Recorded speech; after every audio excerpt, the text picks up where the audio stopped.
Bonjour à toutes et à tous et bienvenue à Catch Club. On se retrouve pour le résultat de Raw du 28 avril 2025 et hier soir on a plusieurs matchs qui ont été confirmés pour Backlash, dont un match qui a énormément fait parler. On a Becky Lynch qui a expliqué pourquoi est-ce qu'elle a attaqué Lyra Valkyria et on a Seth Rollins qui a lancé un ultimatum à son ami Sami Zayn. Donc c'est parti et le show démarre avec les commentateurs qui nous rappellent que suite à ce qui s'est passé la semaine dernière, Adam Pearce a décidé de suspendre Gunther indéfiniment et à côté de ça il lui a également donné une amende. Et au passage, Pat McAfee nous précise qu'il prendra la parole un peu plus tard. Puis directement derrière, on a Seth Rollins qui fait son entrée accompagné par Paul Heyman et Bron Breakker, cette nouvelle alliance qui a l'air très classe, mais directement à ce moment-là, je me suis fait une remarque et je me suis dit que tout de même, ça fait bizarre de voir Bron Breakker en tant que second de quelqu'un, parce que Bron Breakker n'a pas l'air d'un follower, Bron Breakker n'a pas l'air d'un suiveur, mais d'un leader. Seth Rollins nous rappelle que c'est lui qui a remporté le main event de WrestleMania, et donc il nous dit que c'est peut-être difficile pour les fans de CM Punk et de Roman Reigns, mais la vérité c'est que c'est lui, le futur de ce business. Mais rapidement, Seth Rollins est interrompu par Sami Zayn qui monte sur le ring. Il rappelle à tout le monde à quel point il est ami avec Seth Rollins depuis des années. Puis il nous parle un petit peu du comportement de Rollins ces derniers mois. Il nous dit qu'à la base, il croyait en Rollins et il pensait que Rollins détestait vraiment CM Punk et que Rollins voulait corriger tout ce que Roman Reigns avait fait de mal, on va dire, ces dernières années. Mais au final, Sami Zayn se demande s'il avait pas tort et si au final Seth Rollins n'était pas tout simplement jaloux. Mais Seth Rollins répond que pas du tout, il n'est pas CM Punk, il n'est pas Roman Reigns, et il précise à nouveau à Sami Zayn que ça, Seth Rollins, Paul Heyman et Bron Breakker, c'est le futur. Mais Sami Zayn dit que c'est bizarre que sa vision du futur soit bien entendu avec Seth Rollins au centre. Et Sami Zayn va même jusqu'à comparer le nouveau groupe de Seth Rollins à la Bloodline en disant que dorénavant Seth Rollins a le Wise Man à sa gauche et il a également son petit chien à sa droite et au passage, Sami Zayn dit qu'il va se battre avec Bron Breakker si Breakker continue de le regarder comme ça. Donc là c'était marrant parce que vous avez Paul Heyman qui tente de calmer Bron Breakker, il se place derrière lui et il commence à le caresser au niveau du dos. Et pendant ce temps, vous avez Seth Rollins qui continue à expliquer à Sami Zayn que ça, c'est le futur. Et donc, soit il est avec eux, soit il est contre eux. Et à ce moment-là, il devient une cible. Mais Seth Rollins précise que ce n'est pas ce qu'il souhaite parce qu'ils sont amis. Donc il dit que Paul Heyman est allé discuter avec les officiels et ils ont une offre pour Sami Zayn. Il propose à Sami Zayn de changer de roster et de l'envoyer à SmackDown. Comme ça, il n'aura pas à vivre tout ce qui va se passer avec Seth Rollins du côté de Raw. Parce que Rollins précise que clairement ce qui va se passer lors des prochaines semaines et lors des prochains mois, ça risque de ne pas plaire à Sami Zayn. Et Rollins indique à Sami Zayn qu'il a jusqu'à la fin de la soirée pour lui donner une réponse. Donc ce sera un petit peu le fil rouge du show et on va attendre la réponse de Sami Zayn pour voir s'il va accepter d'être envoyé à SmackDown. On enchaîne avec Mami contre Roxanne Perez, sauf qu'au bout de quelques minutes, on a Julia qui s'amène au bord du ring pour distraire Rhea Ripley, mais ça ne suffit pas et au final, Rhea Ripley se prépare pour porter le Riptide sur Roxanne Perez, sauf que là, Julia intervient et elle attaque Mami, donc au final, Rhea Ripley remporte le match par disqualification, mais vous avez Roxanne et Julia qui s'acharnent sur elle jusqu'au moment où Io Sky intervient pour sauver Mami. Et là, en gros, vous avez Julian et Roxanne qui ont pris l'avantage pendant quelques instants sur Io Sky jusqu'au retour de Mami qui a fait fuir Julia et Roxanne. Alors c'était un bon segment et je suis très content de voir Julia et Roxanne du côté de Raw. Et petite précision, pour le moment, elles sont toujours considérées comme des catcheuses de NXT. Ça a été précisé par les commentateurs hier soir. Ensuite, on passe dans le vestiaire de Judgment Day. On a tous les membres qui sont présents et on a Finn Balor qui va voir JD en lui disant « Bro, pourquoi est-ce que tu m'as pas prévenu que t'allais revenir la semaine dernière ?» Et là, JD explique qu'en gros, il a pu revenir plus rapidement que prévu. Et à la base, le premier qu'il a eu au téléphone, c'était Dum Dum. Donc il avait prévenu Dum Dum. Et il pensait que Dum Dum allait le dire à tout le monde. Mais apparemment, il n'a pas eu le temps. Et donc Finn Balor répond « Ok, mais tout de même, la prochaine fois, pense à me prévenir. » Donc on peut voir que Finn Balor n'est pas très content. Et là, vous avez Liv Morgan qui débarque. Elle s'incruste dans la conversation. Et JD McDonough en profite pour dire à Finn qu'un peu plus tard, ils auront un match pour les War Raiders. Car selon Liv Morgan et le reste du clan, c'est une bonne idée que potentiellement JD McDonough et Finn Balor récupèrent des titres par équipe également, vu que ce sont deux des seuls membres du clan qui n'ont pas de titre à l'heure actuelle, souligne Liv Morgan clairement pour énerver un petit peu Finn. Et Finn Balor répond « Ok, on peut voir qu'il a l'air intéressé par les titres par équipe, mais en même temps, il répète à JD McDonough et à Liv Morgan de juste le tenir au courant, de l'informer quand il se passe quelque chose. » Et à la fin du segment, pour info, on a également Carlito qui dit que tout le monde a un titre, donc peut-être qu'il lui faudrait également une ceinture. Puis on a Logan Paul qui fait son entrée, bien entendu il nous rappelle qu'il a également remporté son match à WrestleMania contre AJ Styles. Puis il nous dit que les fans sont stupides car les fans ne savent pas à quoi ressemble une légende.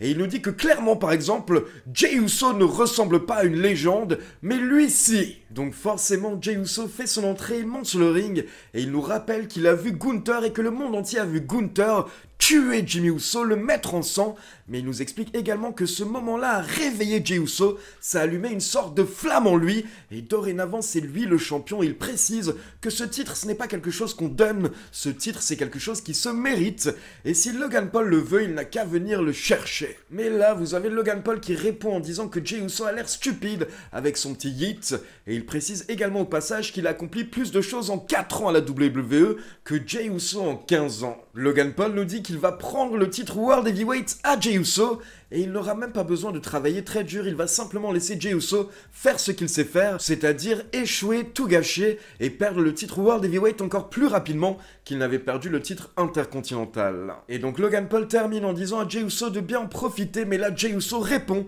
avec un petit super kick. Et donc apparemment on se dirige vers Jey Uso contre Logan Paul à Backlash, le prochain PLE. Alors je rappelle que c'est un PLE secondaire, donc il faut occuper Jey Uso. Du coup qu'est-ce qu'ils font? Ils le mettent contre l'attraction spéciale Logan Paul. Je peux comprendre la décision de la WWE, mais après faut également avouer que ça fait pas forcément rêver, même si potentiellement on pourrait avoir quelque chose d'intéressant in-ring. On enchaîne avec les War Raiders contre Finn Balor et JD McDonough accompagnés par Carlito, et petite précision, pendant le match, on a les champions par équipe qui sont à côté de la table des commentateurs, ce qui fait qu'à un moment, au bout de quelques minutes, tous les catcheurs sont à l'extérieur du ring, et là vous avez le New Day qui est en train de gueuler sur les War Raiders, et au bout d'un moment, Ivar n'en peut plus, donc il prend Finn Balor et il le jette sur les deux membres du New Day. Et pendant ce temps dans le ring, on a Carlito qui distrait l'arbitre pour aider JD McDonough, sauf qu'au final ça se retourne contre eux, parce que JD McDonough est dans les cordes, et là vous avez Penta qui débarque et qui se venge de ce qui s'est passé la semaine dernière. Donc Penta fait tomber JD McDonough et l'arbitre n'a rien vu à cause de Carlito. Et derrière ça permet aux War Raiders de porter leur finisher sur JD McDonough pour la victoire. Puis on passe en coulisses, on peut voir Sami Zayn qui est en train de discuter avec Otis, mais là vous avez Paul Heyman qui débarque, il veut parler seul à seul avec Sami Zayn. Et donc déjà il nous rappelle que bien entendu les deux sont des OG Bloodline, et Paul Heyman précise qu'il respecte Sami Zayn et qu'il avait respecté la décision de Sami Zayn quand Zayn avait décidé de quitter la Bloodline. Donc il espère qu'un jour Sami Zayn pourra également respecter sa décision d'avoir quitté Roman Reigns. Puis Paul Heyman nous précise que Seth Rollins se voit comme le futur de l'industrie et Bron Breakker se voit un petit peu comme celui qui va le défendre, et du coup justement Bron Breakker n'est pas content et il veut affronter Sami Zayn ce soir. Et Paul Heyman explique qu'ils ne peuvent pas dire non à Bron Breakker car Bron Breakker est la clé de leur plan. Donc ça déjà c'est une info très intéressante, mais en même temps, Paul Heyman précise que Seth Rollins a tellement de respect et d'amitié envers Sami Zayn qu'il veut bien laisser passer ce qui s'est passé ce soir. Et du coup Paul Heyman dit qu'il est allé voir Nick Aldis, car pour info ce soir, Nick Aldis remplace Adam Pearce qui n'est pas présent. Donc Paul Heyman dit qu'il allait voir Nick Aldis, et là il annonce à Sami Zayn que si Sami Zayn accepte d'être transféré à SmackDown, eh bien il affrontera le vainqueur du match entre John Cena et Randy Orton. Ce sera lui le prochain challenger au titre WWE. Et là on peut directement voir une réaction de la part de Sami Zayn, car pour rappel, ces derniers mois Sami Zayn nous a répété qu'il lui manque une chose à la WWE. Il y a une chose qu'il veut accomplir, qu'il n'a jamais accompli, c'est d'être le champion ultime. Et donc Paul Heyman termine en disant que Sami Zayn peut vivre dans le futur, ou alors il peut mourir avec le passé. Et là il s'en va, et on peut voir qu'il passe juste à côté de Bron Breakker qui était à la porte et qui a tout écouté avec un grand sourire. Puis on enchaîne avec The Man, Becky Lynch qui fait son entrée, elle prend le micro et elle nous dit qu'elle a pu voir les vidéos de sécurité en coulisses par rapport à l'attaque de Bayley, et c'est bon, on a trouvé le coupable. Le coupable, c'est elle. Et là directement vous avez la foule qui est en train de huer Becky Lynch, mais Becky répond à la foule d'arrêter de faire comme si c'était elle qui était la méchante, car elle rappelle à tout le monde que depuis 2019, Bayley l'a attaquée plusieurs fois. Mais Becky nous dit que Bayley ne s'est jamais excusée, Puis derrière, Becky nous dit que Bayley veut être aimée par tout le monde et du coup, elle porte les t-shirts des autres superstars et elle danse sur leur musique. Puis derrière, elle se demande pourquoi est-ce qu'elle n'est pas une plus grande superstar. Mais du coup, au moins, elle a pu voir ce qu'était une vraie superstar quand elle a vu Becky faire son entrée lors de WrestleMania. Puis Becky Lynch nous parle de Lyra Valkyria, elle nous dit que sans elle, Lyra ne serait pas dans ce business, c'est grâce à elle qu'elle est là. Et du coup, forcément, elle a pété un câble quand elle a vu que Lyra Valkyria s'est rapprochée de son ennemi, de la seule catcheuse qui la rend folle depuis 6 ans. Donc Becky Lynch a tenté de sauver Lyra Valkyria pour qu'elle se débarrasse de cette bitch. Mais malheureusement, c'était trop tard, Lyra Valkyria était déjà compromise et dorénavant, c'est une loser. Du coup, forcément, vous avez Lyra qui fait son entrée et elle dit à Becky Lynch que beaucoup de personnes en coulisses l'avaient prévenue par rapport à Becky, et Bayley était la première à l'avoir prévenue, mais malheureusement, Lyra Valkyria n'a pas voulu les croire. Mais Lyra nous dit que maintenant c'est terminé, elle va faire payer à Becky Lynch ce qu'elle a fait, et donc là elle monte sur le ring, mais en même temps vous avez Becky qui sort, elle veut pas se battre. Et là Lyra en profite pour nous rappeler que la dernière fois que les deux étaient dans le ring, c'était à NXT, et Lyra avait gagné, elle avait pris le titre NXT à Becky Lynch. Je vous en avais parlé justement ces dernières semaines dans plusieurs vidéos en vous disant que la WWE pourrait jouer sur leur passé qu'elles avaient eu à NXT, et bien c'est lancé. Mais Becky Lynch précise qu'elles vont pas se battre ici ce soir à Kansas City, par contre, elles pourraient potentiellement se battre à Backlash. Et là, vous avez Lyra Valkyria qui propose de mettre le titre intercontinental en jeu si ça peut convaincre Becky Lynch. Et du coup, Becky accepte, donc le match est validé pour le prochain PLE pour Backlash. Et le segment se termine avec Lyra qui nous dit qu'elle ne veut pas être la prochaine Becky Lynch. Elle va prouver à tout le monde qu'elle est une meilleure personne qu'elle. Et elle sait déjà qu'elle est une meilleure catcheuse qu'elle. Et là, vous avez Becky qui commence à s'énerver un petit peu au bord du ring. Donc Lyra Valkyria lui met un coup de pied à travers les cordes. Et là, ça part en bagarre pendant quelques instants jusqu'à ce que Becky Lynch prenne la fuite.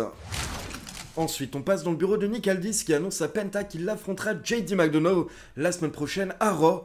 Puis là, vous avez Chad Gable et Ivy Nile qui débarquent. Et Chad Gable qui dit à Penta que son moment préféré de WrestleMania, c'est quand El Grande Americano a donné une leçon au frère de Penta, Rey Fenix.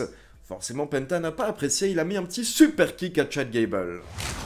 Ensuite, on a une petite vignette de Rusev qui nous dit qu'il est de retour pour crush tout le monde, pas parce qu'on lui a dit de le faire, mais parce qu'il a envie de le faire cette fois-ci. Puis on enchaîne avec Stephanie Wacker contre Ivy Nile. Et on a eu un match plutôt disputé d'une dizaine de minutes, et à la fin, Stephanie Wacker a réussi à porter le SVB sur Ivy Nile pour la victoire. Donc encore une fois, belle petite vitrine pour la championne NXT. Lors de Raw, ça fait 2 semaines de suite qu'on a plusieurs catcheuses de NXT qui apparaissent à Raw. On ne sait pas exactement pourquoi, même si on sent qu'elles risquent bientôt de monter dans le roster principal, notamment pour Julia et Roxanne Perez. Mais pour Stephanie Wacker, va d'abord falloir attendre qu'elle perde le titre. Puis on retourne dans le bureau de Nick Aldis qui parle avec AJ Styles et il dit qu'il a une longue liste d'adversaires pour lui afin de se relancer après WrestleMania. Mais là ils sont interrompus par Liv Morgan accompagnée par Raquel Rodriguez et Dum Dum. Et Liv Morgan nous informe qu'elle va être absente pendant quelques temps car elle sera en tournage pour un film. Et Nick Aldis répond qu'il est au courant et le congé de Liv Morgan est confirmé. Et donc pour info, c'est vrai, Liv Morgan va avoir un tournage et apparemment le film, le projet sera révélé la semaine prochaine. Et c'est un projet dans lequel Liv Morgan aurait un gros rôle d'après les médias américains. Et donc derrière, vous avez Dum Dum qui intervient en disant qu'il a également besoin de congé parce qu'il est fatigué, il vient de remporter le titre intercontinental. Mais là, vous avez Nick Aldis qui dit à Dum Dum qu'il aurait dû écouter son père un petit peu plus parce que quand t'es champion, t'as pas de vacances, au contraire, tu bosses 2 fois plus. Donc là, Dum Dum n'est pas content. Il se prend même également un petit peu la tête avec AJ Styles en se moquant de AJ et en disant qu'AJ devrait être dans une maison de retraite. Et donc derrière, quand vous avez les membres de Judgment Day qui s'en vont, on peut voir que Nick Aldis dit à AJ qu'il a une idée. Donc on se dirige sûrement vers un petit AJ contre Dum Dum. Et dans un autre coin des coulisses, on a Karrion Kross qui croise Sami Zayn et il lui dit que ce soir, il a une décision importante à prendre. Et Karrion Kross espère que Sami Zayn va prendre la bonne décision. Puis derrière, on a Pat McAfee qui monte sur la table des commentateurs et là, il nous fait un speech où il nous parle un petit peu de sa personnalité, ce qu'il a accompli ces dernières années. Il pense qu'il est quelqu'un de bien et surtout, il pense qu'il est quelqu'un de loyal et il sera toujours loyal envers Michael Cole. Donc la semaine dernière, il était obligé d'intervenir quand Gunther a attaqué Michael Cole. Sauf que depuis, le problème, c'est qu'il veut se battre avec Gunther, mais Gunther a été suspendu. Et donc là, Pat McAfee demande à Nick Aldis de faire son entrée. Et en gros, il demande à Nick Aldis de lever la suspension de Gunther parce qu'il veut se battre. Et Nick Aldis répond qu'il savait que Pat McAfee allait lui demander ça, donc il a discuté avec Adam Pearce. Et au final, ils ont une solution. Alors ils ne vont pas lever la suspension de Gunther pour avoir une bagarre, mais par contre, Pat McAfee peut avoir un match face à Gunther lors de Backlash s'il le souhaite. Et forcément, derrière, vous avez Pat McAfee qui a accepté, donc c'est officiel, lors du prochain PLE, Gunther, l'ancien champion World Heavyweight, contre Pat McAfee. Alors c'est un match qui a fait énormément parler en ligne hier soir et je vous donnerai mon avis lors de la conclusion. Ensuite, on va passer au dernier segment du show et donc encore une fois, on retrouve Sami Zayn en coulisses. Et là, vous avez Jey Uso qui vient le voir et lui dit que ce soir, il a une décision à prendre. Et en gros, Jey Uso dit à Sami Zayn de prendre la bonne décision pour lui, pour qu'il se sente bien. Et Sami Zayn remercie Jey Uso car il dit que c'est ce qu'il avait besoin d'entendre. Et donc là, Sami Zayn s'en va, mais pendant ce temps, vous avez Logan Paul qui sort de nulle part et qui met son énorme punch à Jey Uso. Donc Logan Paul envoie un message au champion World Heavyweight et derrière nous avons Seth Rollins qui fait son entrée, il demande à Sami Zayn de le rejoindre, les deux se retrouvent face à face dans le ring et Seth Rollins dit à Sami Zayn que là vraiment il l'a mis dans une position très compliquée, très difficile. Seth Rollins dit qu'il comprend que Sami Zayn n'apprécie pas Bron Breakker et Paul Heyman, mais il dit à Sami, bro, c'est moi tu m'apprécies. Seth Rollins dit qu'il sait que Sami Zayn n'est pas d'accord, mais le fait est que selon lui, la meilleure vision, le meilleur futur pour la WWE, c'est Seth Rollins, Paul Heyman et Bron Breakker. Rollins aimerait bien qu'il y ait quelqu'un de mieux, mais ce n'est pas le cas. Et Rollins précise qu'au fond, lui, ça lui brise le cœur que Sami Zayn ne soit pas du même avis. Rollins précise que ce business brise des amitiés, mais malgré ça, Sami Zayn et lui sont toujours restés amis. Rollins dit même que Sami Zayn est la première personne qu'il a appelée quand il a eu sa fille. Rollins précise qu'à ce moment-là, Sami Zayn lui a donné de très bons conseils et Rollins est reconnaissant. Et donc justement, il demande que maintenant Sami Zayn écoute son conseil, car ce conseil pourrait lui sauver la vie. Et donc Seth Rollins supplie Sami Zayn d'accepter ce que Paul Heyman a préparé, car sinon, s'il reste ici, il va lui arriver de mauvaises choses. Et là, vous avez Sami Zayn qui répond et il dit que Rollins et Heyman utilisent cette opportunité au titre WWE parce qu'ils savent à quel point Sami Zayn veut ce titre et veut cette opportunité. Mais Sami Zayn devient encore plus sérieux, il demande à Rollins, est-ce que durant toutes ces années où ils ont été amis, est-ce qu'il a déjà vu Sami Zayn s'en aller et est-ce qu'il a déjà vu Sami Zayn fuir ou reculer devant un défi? Et Sami Zayn dit que Seth Rollins est clairement en train de le menacer, mais ça ne le dérange pas, car c'est pas la première fois qu'on le menace, mais par contre, il n'apprécie pas ce chantage de la part de Seth Rollins. Donc Sami Zayn dit qu'il n'accepte pas qu'on le menace et il promet qu'un jour il sera champion WWE, mais ce ne sera pas grâce à la petite faveur de Seth Rollins. Donc Sami Zayn dit qu'il aime et il respecte Seth Rollins, mais il lui dit d'aller se faire voir.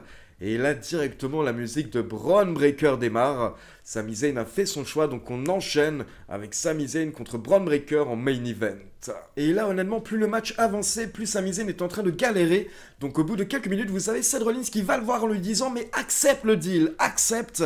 Mais encore une fois, Sami Zayn lui répond d'aller se faire voir. Et donc à partir de ce moment-là, Bron Breakker s'est acharné sur Sami Zayn, il lui a porté plusieurs spears dans le ring. Donc Sami Zayn est sorti à l'extérieur du ring, il n'en pouvait plus. Des officiels sont intervenus, mais là Bron Breakker les a repoussés, il a porté le méga spear à Sami Zayn à l'extérieur du ring. Puis il l'a ramené dans le ring pour lui porter un autre super spear, jusqu'à ce qu'au final l'arbitre intervienne pour arrêter le match. Et donc à la fin du segment, vous avez Seth Rollins qui monte sur le ring, il va voir Bron Breakker en lui disant que ce soir c'était sa première leçon.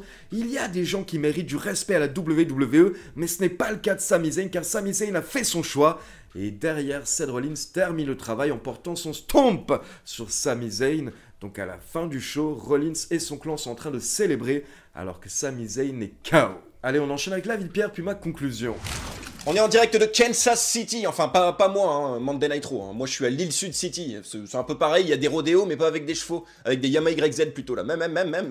On ouvre cet épisode de Monday Nitro avec Seth freaking Rollins et Bron Breakker en costume et Paul Heyman à ses côtés. Très beau segment d'ouverture, très belle promo, il est très vite interrompu par Sami Zayn qui s'est souvenu qu'il bossait à la WWE depuis 2 semaines environ, il s'est dit ah oui c'est vrai, j'ai un job moi. Seth Rollins lui dit qu'il l'adore, blabla, et je savais pas qu'ils étaient si amis, Sami Zayn et Seth Rollins, on l'apprend. bonjour le chat. Et Seth Rollins lui fait une proposition, il lui dit qu'il veut pas s'en prendre à lui, alors il lui propose gentiment d'aller à SmackDown. Mais non, Sami Zayn n'accepte pas l'offre du diable. Sami Zayn, le brave débile, l'imbécile heureux, refuse et se fera fumer par Bron Breakker en fin de show, bah c'est tout ce qu'il mérite. Alors j'adore ce clan de Seth Rollins, Bron Breakker et Paul Heyman, mais j'ai l'impression que Bron Breakker est devenu un valet pour Seth Rollins, une sorte de faire-valoir en costume, alors qu'il y a encore quelques semaines, il détruisait tout le roster quand il était champion intercontinental. J'ai envie que les deux soient au même niveau dans le clan. Si Breakker n'est qu'un valet pour Seth Rollins, je trouve ça dommage, parce que pourquoi en fait?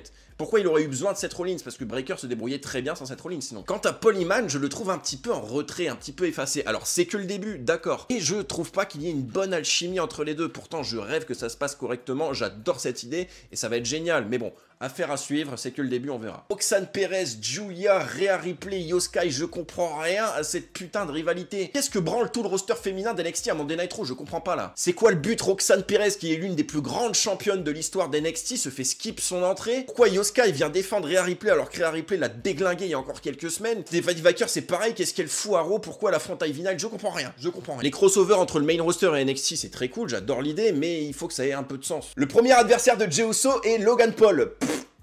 Aucune construction, aucune crédibilité, je vois pas l'intérêt. C'est à l'image de Jey Uso et de son futur règne. En passant, Jey Uso qui traite Logan Paul de connard de youtubeur. Alors Jey Uso, je suis désolé de te dire ça, mais Logan Paul, le youtubeur qui n'est là que depuis 3 ans, s'en sort mieux que toi en solo dans un ring. Je suis désolé. Incroyable promo de Becky Lynch. Becky Lynch est fantastique, elle est revenue depuis WrestleMania et elle met déjà une vitesse à Charlotte Flair. Prouve vraiment que c'est la meilleure des Four Horsewomen, c'est incroyable. Elle est géniale en promo, géniale en heel. Je suis trop content de la revoir en heel The Man. Elle affrontera Lyra Valkyria qui, elle, est tout l'inverse de Becky Lynch, pour le titre intercontinental qui est vacant. Allô, ah non.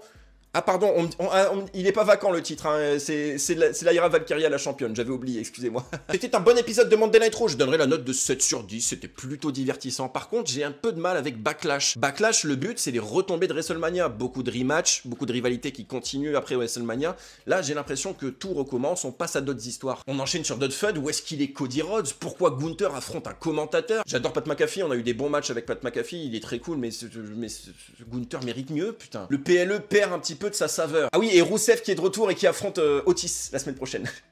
Il a bien fait de revenir celui-là. Merci à tous, à la prochaine, merci Ali et vive le catch évidemment. Alors perso, j'aimerais revenir sur les 3 matchs qui ont été confirmés ou teasés pour Backlash.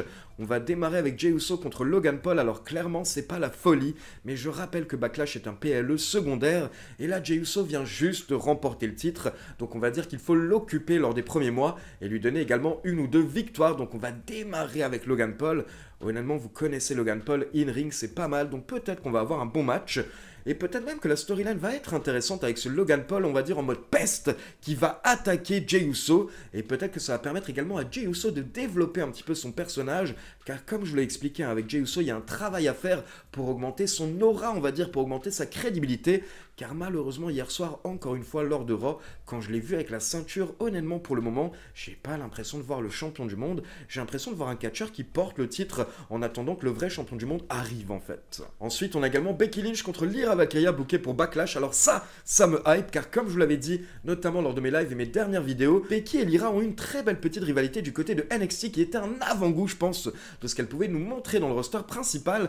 Donc j'ai hâte de voir ça. Et en même temps, Becky qui a également teasé une potentielle future rivalité contre Bayley, ce qui pourrait faire du bien à Bayley, sachant que ces derniers mois, son personnage n'était pas forcément toujours au top. Puis on va passer au match qui a fait le plus parler hier soir en ligne, Gunther qui va affronter Pat McAfee lors du prochain PLE. Alors là, les commentaires étaient incroyables. Hier soir, j'ai vu des gens s'arracher les cheveux en disant « Mais qu'est-ce qui se passe? Pourquoi est-ce qu'ils mettent Gunther dans un match face à un commentateur ?» Alors, je peux comprendre votre déception par rapport à tout le monde, mais les gars, c'est pas la fin du monde, c'est rien de grave. Déjà, je tiens à préciser tout de même que Pat McAfee se débrouille très très bien dans un ring. On avait pu notamment le voir du côté de NXT. Et à côté de ça, en gros, il faut comprendre que c'est pareil, c'est un petit peu pour faire patienter Gunther. Gunther vient juste de perdre le titre World Heavyweight lors de WrestleMania, et on va pas tout de suite le remettre dans la course au titre World Heavyweight. Donc là, lors des prochains mois, il va falloir l'occuper avec différentes rivalités, et on va démarrer avec une petite rivalité avec Pat McAfee en mode le grand méchant contre le gentil commentateur qui veut aider Michael Cole. Personnellement, je pense que ça peut être intéressant, ça va permettre à Gunther d'être détestable, je pense vraiment, lors de la rivalité. et surtout à mon avis, ça va mener à quelque chose d'autre derrière. On va avoir sûrement un Gunther qui va détruire potentiellement Pat McAfee lors de Backlash, et pourquoi pas à ce moment-là une intervention, un sauvetage, quelqu'un qui pourrait venir sauver Pat McAfee. Et la première personne à qui je pense forcément c'est Goldberg, sachant que Goldberg est censé avoir son dernier match cette année de sa carrière et que l'un des adversaires potentiels était justement Gunther. Mais voilà, juste pour toutes les personnes qui s'inquiètent, c'est pas parce que Gunther affronte Pat McAfee lors d'un PLE que ça veut dire qu'il est redescendu ou je ne sais quoi. Gunther, il vient d'être champion World Heavyweight pendant des mois, et avant ça, il était champion intercontinental pendant des centaines de jours. Gunther, c'est littéralement l'une des top stars de la WWE. Donc les gars, faut pas tout de suite partir en couille ou s'inquiéter quand on a un Gunther contre Pat McAfee. Au contraire, faut plutôt être curieux et se demander quel va être le potentiel de cette storyline et vers quoi ça va mener derrière. Donc voilà, c'est tout pour Résultats de Raw. Maintenant, comme d'habitude, c'est à vous. N'hésitez pas à me laisser vos avis dans les commentaires et comme d'habitude, n'oubliez pas de liker la vidéo, de vous abonner à la chaîne et de cliquer sur la petite cloche pour t'informer de la sortie des prochaines vidéos. Ciao tout le monde!